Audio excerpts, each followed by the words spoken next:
Ladies and gentlemen, allow me to introduce you to the homemade electric scooter.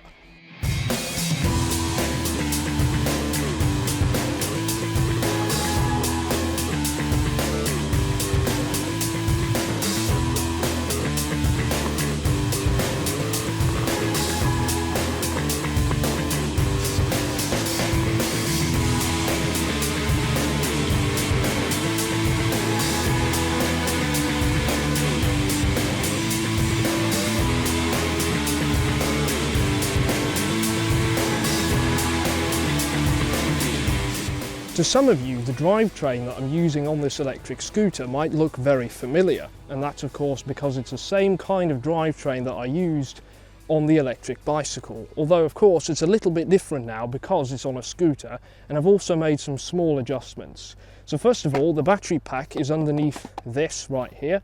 It's still the same 24 volt, 175 watt hour lithium ion battery. That is then connected through this cable to the speed controller, which is over here, which controls the speed of this electric motor, which drives the wheel through friction, like that. As you can see, I'm no longer using sandpaper on the outside of the motor, but rather the inside of an old timing belt, which gives it pretty good grip and makes sure there is less wear on the tyre than with the sandpaper, because this tyre is significantly cheaper than the tyre on the previous electric bicycle. And finally, the whole system is still controlled by an Arduino inside this box, which is powered by a little battery bank that I still have to put in my pocket when I'm riding this thing. Obviously, the motor can still be lifted off the wheel by operating this clutch on the steer of the scooter. Well, that's enough talk about all the technical specifications of this machine. Let's take a look at how it actually rides.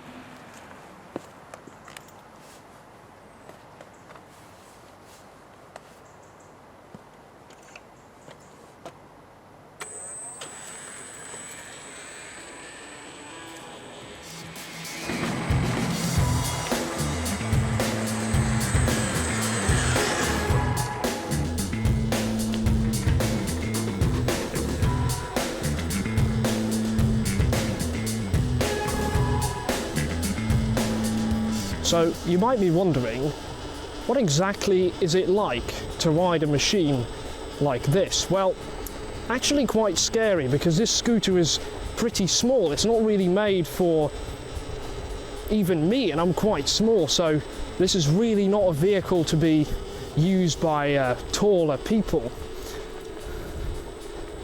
It's because of that reason that I don't feel very confident going really fast on this electric scooter. On the electric bicycle, as I mentioned, I reached speeds of 45 kilometers an hour every once in a while. On this thing, there is no way I'm going to be doing that. But then, technically speaking, it is really smooth. It does just work really well. It appears to have enough torque. It does make quite a noise because of the inverted timing belt that I'm using on the outside of the motor, but I guess that's just a good thing, because then people will hear you coming.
Well, as you can see, it's getting pretty dark out here because it's quite late, and the electric scooter hasn't been equipped with a lighting system just yet. So it's time to get back home.